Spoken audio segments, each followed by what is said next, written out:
रूस के हमले के बाद ओडेसा में कई जगह आग लग गई है। ओडेसा में पावर स्टेशंस पर रूस का अटैक हुआ है। जी हां, पावर स्टेशन को निशाना बनाया जा रहा है। तभी जगह जगह जानकारी आ रही है कि ब्लैकआउट होता हुआ यूक्रेन में नजर आ रहा है। रूस के अटैक और ज्यादा तेज हो गए हैं। एक बड़ा एक्शन रूस का देखने को मिला है सारातोव के हमले के बाद।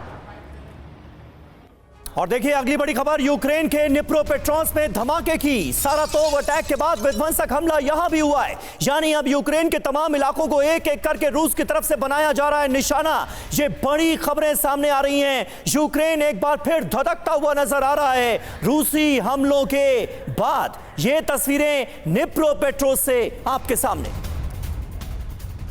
और एक और बड़ी खबर आपको बता दें, एक और इलाके में रूसी सेना का अटैक देखने को मिला है। दक्षिणी डोनेस्क में तबाही मचाई गई है। उगलेदार की घेरेबंदी कर रही है रूसी सेना और यहां पर दक्षिणी डोनेस्क में एक बार फिर से एक्शन देखने को मिला है। ये देखिए धुएं का गुबार आप देख रहे हैं आसमान में। ये बता रहा है कि यहां पर रीसेंट अटैक हुआ है। और इसके अलावा हम देख रहे हैं कि ये अलग अलग इलाके में अटैक हो रहा है। हमारे साथ खास मेहमानों का एक पैनल जुड़ गया है। इस पर चर्चा करने के लिए हमारे साथ मेजर जनरल ए.के. सिवात साहब जुड़ रहे हैं। सिवात साहब, मैं आपके साथ ही शुरुआत कर रही हूँ। ये जिस तरह का अटैक रहा और फिर रूस उसका जवाब दे रहा है, उसको रिटेलिएट कर रहा है, बता रहा है कि अभी अगर आपने ये हिमाकत की है, 9/11 जैसा हमला किया हम पर, तो हम भी अभी चुप नहीं बैठेंगे। हाँ बिल्कुल, देखो निधि, इसमें कोई शक नहीं। जो सच्चाई ये है कि जो सरतोव पे हमला हुआ है वो बिल्कुल ऐसा लगता है जैसे 9/11 का। जिस प्रकार से 2300 किलोमीटर अंदर घुस के यूक्रेन के बॉर्डर से और 38 स्टोरी जो बिल्डिंग थी उसको अंदर अटैक हुआ है। काफ़ी कैजुअल्टी हुई होंगी, मगर एक बात बड़ी साफ है कि आज तक जो लड़ाई थी वो यूक्रेन में चल रही थी और अब ये लड़ाई का दायरा रूस में भी चला गया है। और रूस का ये दायरा कोई 25-30 किलोमीटर नहीं, अभी 2500 किलोमीटर, 3000 किलोमीटर तक जाएगा। इसका मतलब रूस को भी लगेगा कि किसी भी सिटी पे यूक्रेन हमला कर सकता है। और ये जो कुर्स्क का हमला है, ये एक मेरे को लगता है साइकोलॉजिकल बहुत बड़ा इम्पैक्ट दिया है इसने कि आपने करीब 1200 किलोमीटर का इलाका 18 किलोमीटर डीप इनसाइड और आपने 80 गांव ले लिए हैं। काउंटर अटैक किया है कई बार रूस ने, वो फेल हो गया है।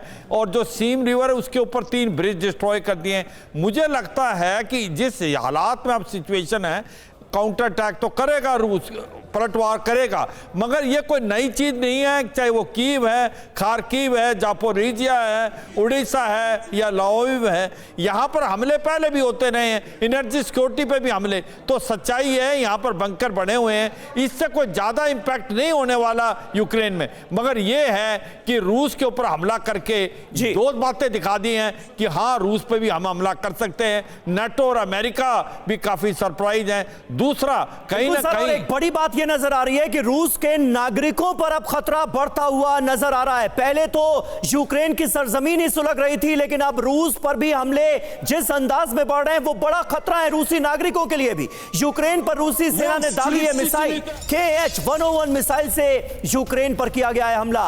KH-101 मिसाइल से यूक्रेनी कमांड पोस्ट को बनाया गया है निशाना। अटैक की तस्वीरें आपके सामने।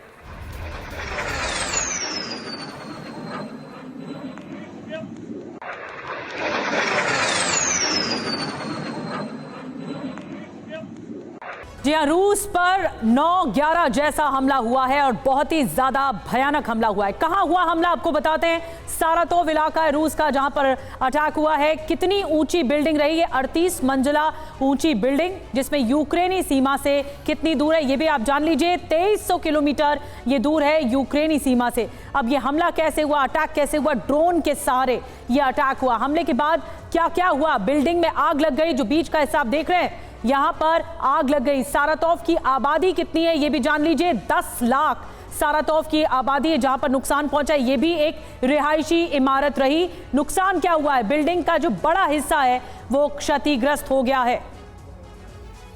जी हाँ, तो कुल मिलाकर आप देखिए ये तस्वीरें हर किसी को इसलिए भी और ज्यादा चौंका रही हैं। कर्नल यूएस राठौर साहब हमारे साथ मौजूद हैं। राठौर साहब, इन दो तस्वीरों पर आज बार बार नजर जा रही है 9/11 की वो जो कड़वी यादें हैं वो फिर एक बार जहन में जिंदा हो रही हैं। ये युद्ध कहां जाता हुआ नजर आ रहा है, कहां जाकर थमेगा, कहां जाकर रुकेगा। अल्टीमेटली तो हल निकालने के लिए, समाधान ढूंढने के लिए दोनों को एक साथ बातचीत के टेबल पर आना ही पड़ेगा, लेकिन फिलहाल तो ऐसी कोई स्थिति नजर नहीं आ रही। देखिए समीर, जो आप कह रहे हैं कि इन दोनों में समानता है, समानता ये है कि कभी दोनों जगहों पे ये नहीं सोचा गया था कि ऐसा भी हमला अंजाम दिया जा सकता है। वाकई वर्ल्ड ट्रेड सेंटर पर जहाज जाकर लड़ जाते हैं और 9/11 हो जाता है। 2300 किलोमीटर अंदर किसी ने सपने में भी नहीं सोचा होगा कि साराटोव पर भी हमला हो सकता है, और यूक्रेन ने ये हमले को अंजाम दे दिया। और यहाँ पर बस यही चीज़ है कि इन दोनों के स्केल में फ़र्क है, कहाँ 9/11 का स्केल, कहाँ साराटोव का स्केल। लेकिन आज अगर इस बात के बाद यूक्रेन को मालूम होता है कि ये पॉसिबल है, तो हो सकता है इसका स्केल एस्केलेट किया जा सकता है।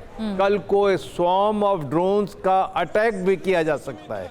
और जैसा आपने कहा कि साराटोव शहर की आबादी 10 लाख की है, अगर इस तरीके के अटैक वहाँ होने लगे तो ये 10 लाख की आबादी को मैनेज करना, इवैक्यूएट करना बड़ा मुश्किल होगा। इसलिए आज सबसे बड़ी बात रूस के लिए ये है, शर्म का विषय है कि उसकी एयर डिफेंस को चीरते हुए 2300 किलोमीटर अंदर ड्रोन चले जाते हैं और जाके उनकी सिग्नेचर बिल्डिंग पर अटैक करते हैं। और मनीष कह रहे थे कोई 10 या 12 किलोमीटर दूर उनके स्ट्रेटेजिक बॉम्बर्स का भी बेस है। मतलब कर्नल राठौर, ये एक बहुत बड़ा लैप्स है जो कि सामने आया है। मैं कमांडर सरदाना आपके पास आऊंगी, लेकिन रूस की सुरक्षा व्यवस्था पर एक बहुत बड़ा सवाल है कि कैसे यूक्रेन इतना बड़ा अटैक अंजाम दे देता है।